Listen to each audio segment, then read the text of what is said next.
नमस्कार, मैं हूं संजय शर्मा। आप देख रहे हैं 4 PM न्यूज़ नेटवर्क। अपने पेशे से गद्दारी कर रहा हूं।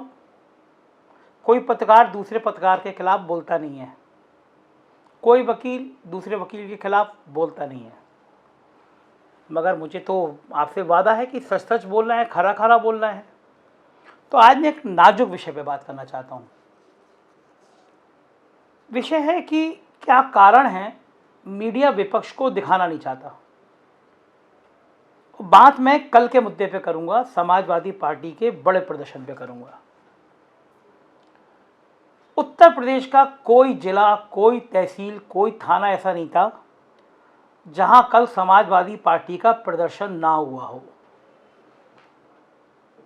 पूरे प्रदेश में आंदोलन था। कई जगह पुलिस से टकराव की खबरें थी, कई जगह गर्मा गर्मी की खबरें थी, लेकिन बड़ा प्रदर्शन हुआ। पुलिस ने लठियाया भी, पुलिस ने धमकाया भी। और बहुत दिनों बाद जो लोग पूछते थे विपक्ष कहाँ है, तो उत्तर प्रदेश में विपक्ष दिखा। जब मैं आज सुबह उठा तो मेरे घर पे 7 अखबार आते हैं, तो मैंने अखबार पलटने शुरू किए। मुझे लगा कि अखबारों की लीड खबर उसको कहते हैं जो अखबार के पहले पन्ने पर होती है, वो लीड खबर कहलाती है। मुझे लगा कि लीड खबर में जाहिर है विपक्ष की बड़ी पार्टी है, मुख्य विपक्षी दल है समाजवादी पार्टी, तो उसकी खबर लीड खबर होगी। मगर अखबार के पहले पन्नों पे, कुछ अखबारों के पहले पन्ने पे फुल पेज उत्तर प्रदेश सरकार के विज्ञापन छपे थे। और आपको अंदाजा भी नहीं होगा, आप तो अपने घर पे 5 रुपये 4 रुपये खर्च करके अखबार मंगाते हैं, तो आप इस खेल को जानते भी नहीं होंगे। फुल पेज का अखबार मतलब करोड़ों रुपए का विज्ञापन एक दिन में सरकार ने दे दिया, करोड़ों रुपए मीडिया को दे दिया। अब इस मीडिया को जो करोड़ों रुपए मिले, उसका इंपैक्ट क्या होता है मैं आपको समझाता हूं। पूरे प्रदेश में जो आंदोलन था समाजवादी पार्टी का, मेरे टीम ने एक रिपोर्ट तैयार करके मुझे दी, मैंने इनको सुबह लगाया था काम पे। उनके हिसाब से दैनिक जागरण अखबार देश का सबसे बड़ा अखबार होने का दावा करता है। ये वही अखबार है जिसने एक खबर दिखाई थी आपको कि नदी के किनारे जो लाशें हैं वो तो परंपरा में हैं, हम लोग पहले भी ऐसी लाशें दफनाया करते थे। खैर, हर अखबार की अपनी नीति है, वो क्यों ऐसा खबर छापी आप सब मुझसे ज़्यादा जानते हैं। मैं आज की बात कर रहा हूँ। पहला पन्ना, दूसरा पन्ना, तीसरा पन्ना, चौथा पन्ना, 5वां पन्ना, छठा पन्ना, 7वां पन्ना, 8वां पन्ना। जब 8 पन्ने आप पलट देंगे तो पेज नंबर 9 पर 3 कॉलम की एक खबर आपको दिखाई देगी समाजवादी पार्टी के आंदोलन की। और ऐसा क्यों होगा? ऐसा इसलिए होगा, सरकार के, यूपी सरकार के और केंद्र सरकार के 5 से अधिक बड़े विज्ञापन इस अखबार में छपे हैं। मैंने जानने की कोशिश करी डायरेक्टर इन्फॉर्मेशन से, अपर मुख्य सचिव नवनीत सहगल जी से, तो कोई बताता नहीं है कि कितने रुपए के विज्ञापन दिए गए, लेकिन अनुमान है कि राशि 1 करोड़ तक जा सकती है। नतीजा, जिस पार्टी ने पूरे प्रदेश में आंदोलन किया, उसकी खबर जो पहले पन्ने की लीड खबर, सबसे ऊपर खबर होनी चाहिए थी, वो पेज नंबर 9 पे चली गई 3 कॉलम इतनी छोटी। नवभारत टाइम्स हालांकि मुखर रहता है, संपादक बहुत अच्छे हैं, लेकिन इसमें भी 3 कॉलम की खबर पेज 7 पर है समाजवादी पार्टी के आंदोलन की। यूपी और केंद्र सरकार के मिला के 2 से 3 बड़े विज्ञापन छपे हैं इस अखबार में भी। अमर उजाला 3 कॉलम की खबर लखनऊ सिटी संस्करण पर पेज 3 पर, मुख्य संस्करण में पेज 2 पर बिना फोटो के, और सरकार के विज्ञापन front, second front, full page पर सरकार का ऐड, और अंदर के पन्नों में सरकार के 2 से 3 विज्ञापन और एक मोदी काशी के लिए फुल पेज का। आपको लगेगा ये खबर है, मगर खबर नहीं होती है, वो लेख होते हैं, उसका भी पैसा दिया जाता है। कितने विज्ञापन! अमर उजाला ने तो करोड़ों कमा लिया है, आज में कमा लिए करोड़ों। और खबर चली गई पेज नंबर 3 पर। हिंदुस्तान आजकल अखबारों में ट्रेंड हो गया है, इसको जैकेट बोलते हैं। जहाँ पे अखबार शुरू होता है उसके आगे पीछे 2 पेज जोड़ दिए जाते हैं, उसको जैकेट बोलते हैं। तो उस जैकेट में बड़े से विज्ञापन सरकार के, और उस जैकेट पे ऊपर जो आप पहला पन्ना पलटेंगे जैकेट का, उस पर पेज नंबर भी नहीं होता है, क्योंकि बड़ा महत्वहीन पेज माना जाता है। फुल पेज का विज्ञापन, और जो बिना नंबर वाला पेज है जैकेट का, उसमें 3 कॉलम की खबर, छोटी सी, और उसमें भी बात प्रमुखता से ये कि आगरा में समाजवादी पार्टी के प्रदर्शन में पाकिस्तान जिंदाबाद के नारे लगाए गए। अब मैं इस विषय पे आता हूँ। कुछ गोदी मीडिया के चैनल्स ने, ये शब्द सुन के आप चौंक रहे होंगे, लेकिन आजकल जो मीडिया गोदी में बैठ जाती है उसको गोदी मीडिया शब्द बड़ा प्रचलन हो गया है, और दुर्भाग्य हमारे पेशे का कि गोदी मीडिया ज़्यादा हो गया है, जिसको सरकार की स्तुति गान में, जिसको सरकार की चमचागिरी में, जिसको सरकार के जूते उठाने में ज़्यादा अच्छा लगता है, जो सरकार कहे वही मानने में ज़्यादा अच्छा लगता है, तो उसको गोदी मीडिया कहते हैं। तो उसी गोदी मीडिया ने आंदोलन तो नहीं दिखाया, मगर जैसे ही आगरा में एक वीडियो वायरल हुआ जिसमें पाकिस्तान जिंदाबाद के नारे लग रहे थे, उस पर हंगामा खट गया सोशल मीडिया पे। और एक चैनल की बहुत बड़ी एंकर, मुझे नाम लेना ठीक नहीं है, काफ़ी नामी गिरामी, उन्होंने ट्वीट करके कहा, देखो पाकिस्तान की एंट्री किसने करा दी। केशव मौर्य जी, बीजेपी के तमाम लोगों ने ट्वीट किया, देखो पाकिस्तान जिंदाबाद। हिंदू मुसलमान, भारत पाकिस्तान, गाय गंगा पीपल, बीजेपी का पूरा चुनाव केवल इसी मुद्दे पर होने की तैयारी हो रही है। अगर पाकिस्तान नहीं आएगा तो चुनाव का काम चल ही नहीं सकता। वीडियो वायरल हो गया, लोगों ने कहना शुरू कर दिया कि समाजवादी पार्टी तो आतंकियों की पार्टी है, वगैरह वगैरह। लेकिन साहब जब पड़ताल पता चला कि जो नारे लगा रहे हैं साहब, उनका नाम तो पंकज सिंह है। पंकज सिंह ने नारे लगाए और पाकिस्तान जिंदाबाद के नारे लगाए, और जो नाम बाकी सामने आए, जो FIR रही है, उसमें आगरा के पंकज सिंह, आरिफ खान, दीपक, मधुकर और चंद्रप्रकाश, 5 में सिर्फ एक मुस्लिम। अब पंकज सिंह पाकिस्तान जिंदाबाद क्यों कह रहे थे ये किसी को समझ नहीं आया, और समाजवादी पार्टी के महानगर अध्यक्ष ने दावा किया आगरा के कि पंकज सिंह समाजवादी पार्टी का कार्यकर्ता नहीं है।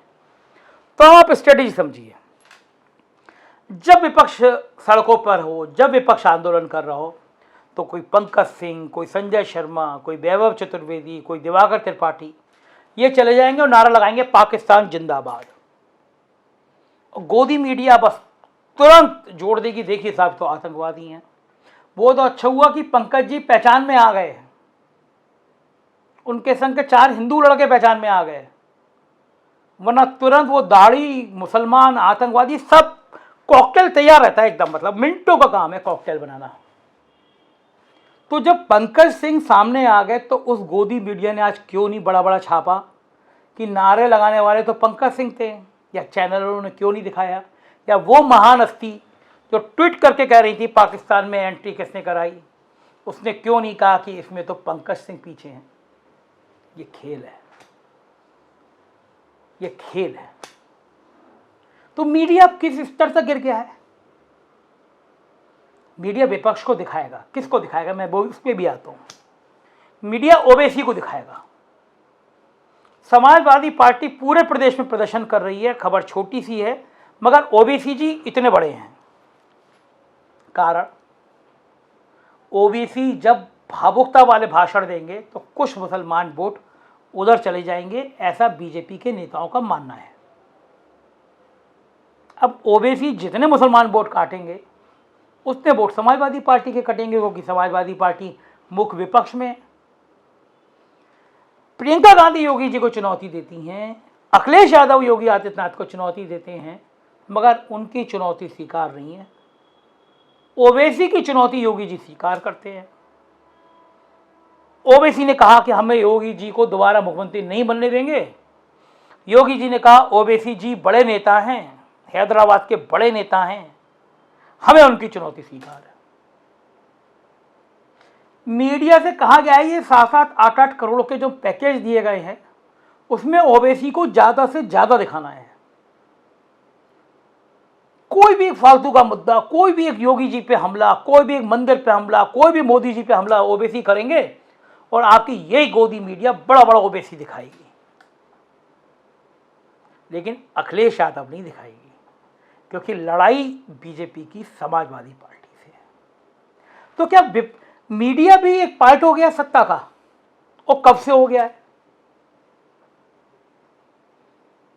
सवाल पूछना काम होता है। हमने जब पत्रकारिता शुरू की तो ये कहा गया कि सरकार जो खबर छुपाती है, खबर वही होती है, सरकार जो बताती है वो तो विज्ञापन होता है।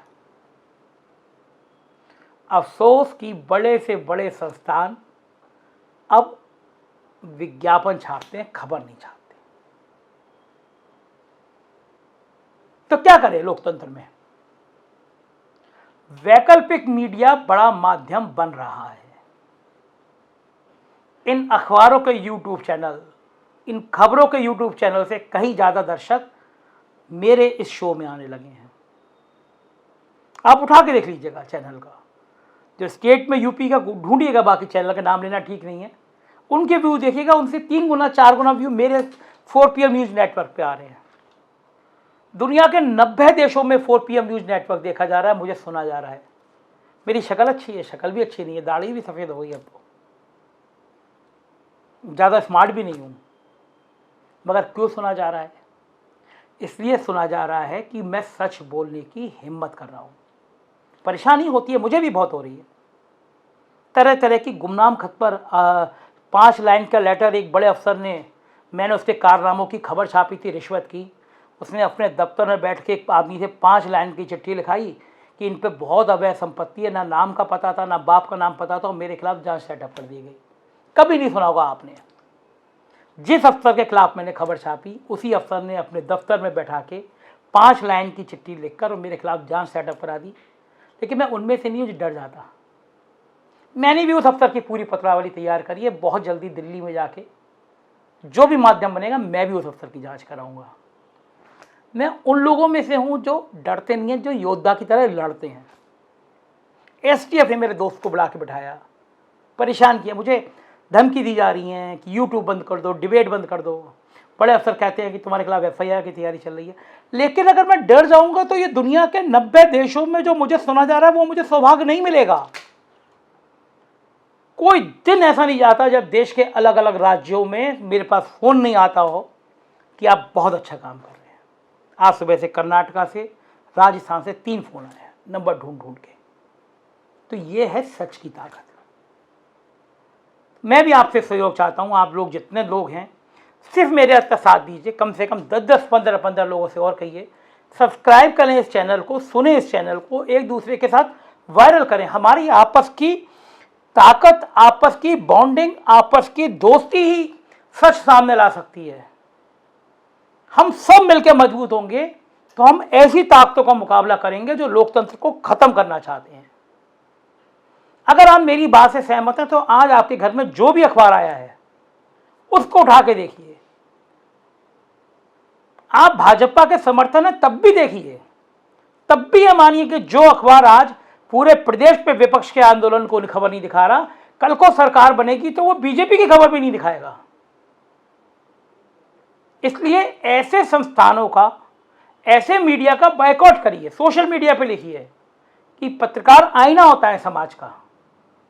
बात अखिलेश यादव, मायावती, प्रियंका गांधी की नहीं है, बात लोकतंत्र की है। तो मेरा साथ जरूर दीजिए।